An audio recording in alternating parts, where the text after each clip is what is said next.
Let us discuss the first assignment.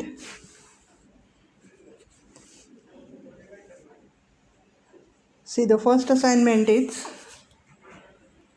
write an x86 64-bit LP assembly language programming to accept 5 64-bit hexadecimal numbers from user, store them in an array and display the accepted numbers. That means in this particular program, we have to accept the numbers and numbers must be 64-bit. We have to accept 5 numbers from the user or from the keyboard, and we have to store them in an array and display the accepted numbers on the screen. That means both the operations we have to perform in this particular practical: accept, that is reading, and displaying the numbers on the screen. So we have to declare first array to store the numbers, we have to accept the numbers, and we have to display the numbers. These are the 3 steps in the algorithm. So just see section under section dot data,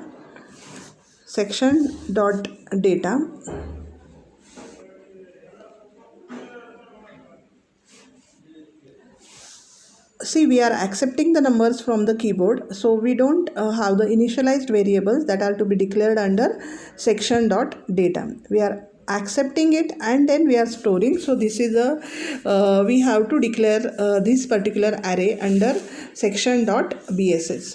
So array, we are declaring reserved double word. You can even declare reserved bytes also, RESB also, 200. So 200 double words are reserved for this particular array, and we are also declaring one counter reserve byte 1. So we are declaring one byte, reserving one byte for the counter. Now why counter is needed, that we will see.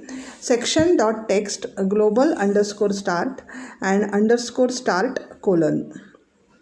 So in this case, see, first we have to accept the 5 numbers. So we require the counter with the value of 5, because we are accepting first number, then we are displaying that particular number. We are accepting the second number, or we can also do it like this. We accept the first number, we store it in the array, again accept the second number, store it in the array. Likewise, we accept the 5 numbers.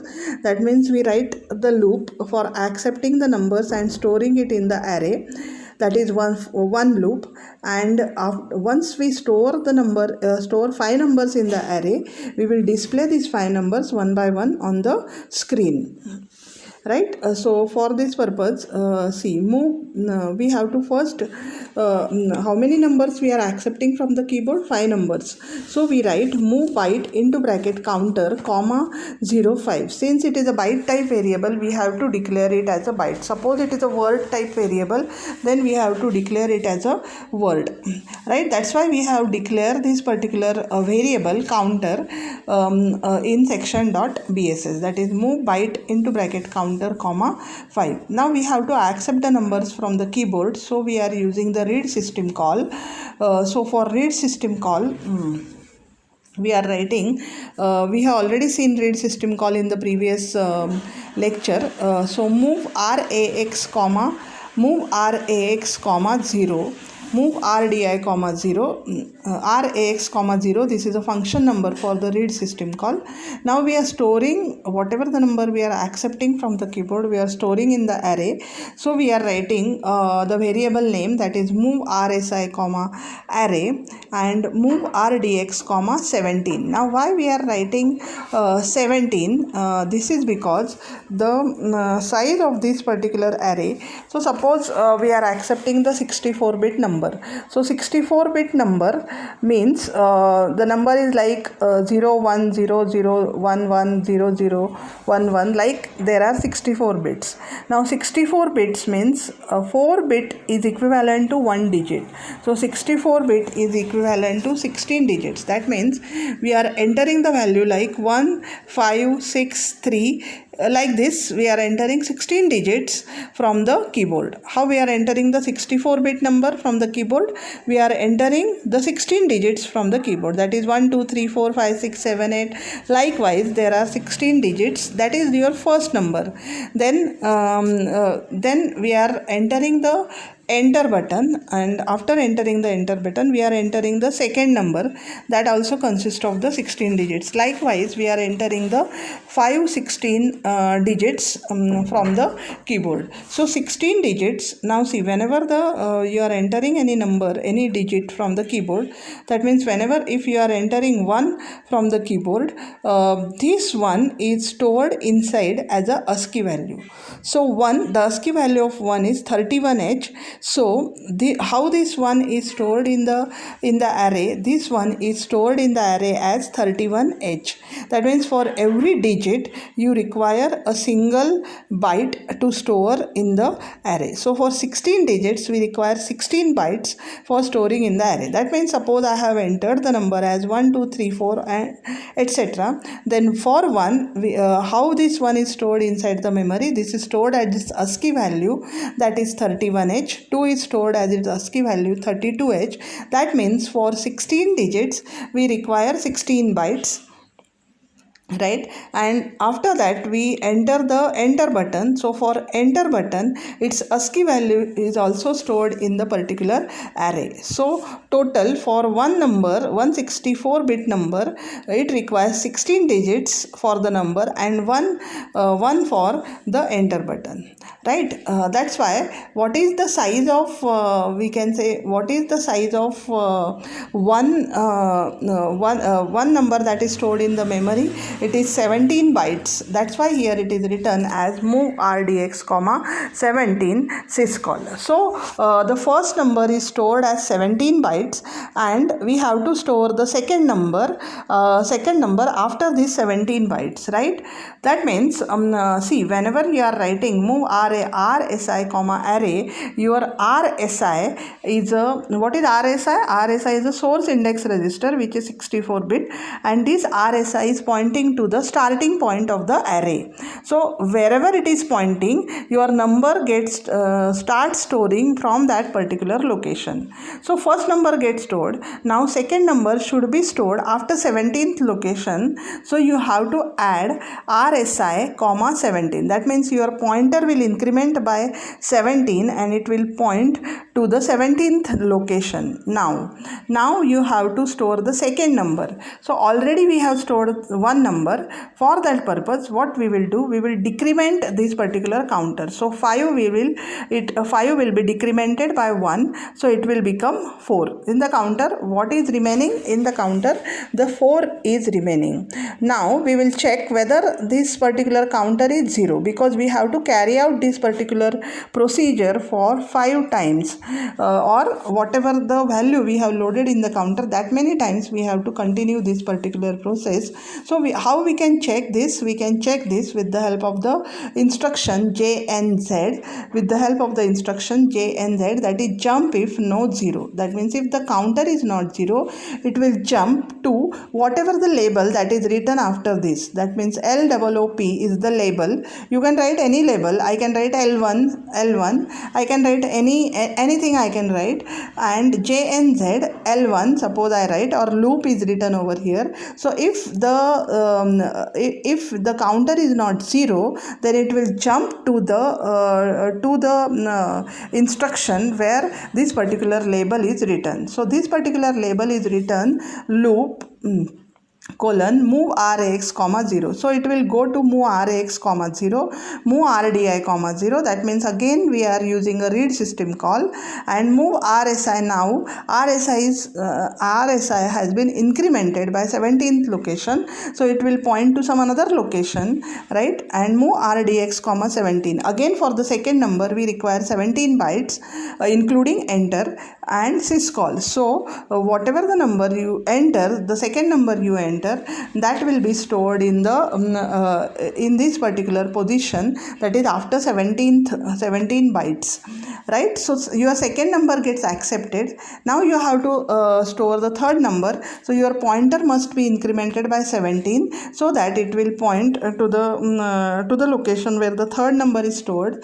Decrement byte counter. So now the initially the counter is 5, it will be decremented, so it will become 4. Then again it will be decremented, so it becomes 3. If it is not 0, again it will go to the loop, it will accept the third number, and likewise this particular loop will get continued until your counter becomes 0. And once the counter is 0, then that is 0 flag will be set. Counter is 0 means your 0 flag will be set. So JNZ instruction, what JNZ instruction is doing? JNZ instruction is checking the 0 flag. If the 0 flag is not set, it will jump to the label that is written. But if the 0 flag is set, if it is not 0, then it will jump. If it is 0, then it will go to the next instruction. So once this particular procedure has been completed for 5 times, now what we have to do, that means what we have done up till now, we have accepted the 5 numbers from the user and we have stored in the array. Now we have to display this particular 5 numbers. So whenever the numbers are storing it, these numbers are storing in the form of ASCII value. Move byte into bracket counter comma 5. Again we have to load the 5 into the counter because of the first loop your counter becomes 0. Now you have already your number, all 5 numbers has been stored in the array. So move RSI comma array. So we point to this particular location, that is move RSI comma array. Now we have to display the first number. So we will use the write system call move RAX comma 1, move RDI comma 1. So these are the two first statements of the write system call. Now what you have to display? You have to display the array. You have to display the array. That means you have to display the first 17 digits of the array, that is 16 digits for the number and 1 digit for the enter. So what is written in RDX? Move RDX comma 17, because 17 bytes is the size of your one number along with the enter, right? So move RSI comma array, that is variable name which you have to display, and its length that is 17, which we have loaded in RDX, and syscall. So what this will do, this will display your first number on the screen. Now once you display the first number on the screen, enter is also displayed. That means your cursor will go to the next line. Now you have to display the second number. So your RSI must be incremented by 17. So you have to add RSI comma 17. So it will your RSI will point to the second number. We will decrement the counter by 1. So counter will now become 4. Counter will now become 4. Just a minute. Counter will now become 4. If it is not 0, again we have to display the second number. So second number will get displayed.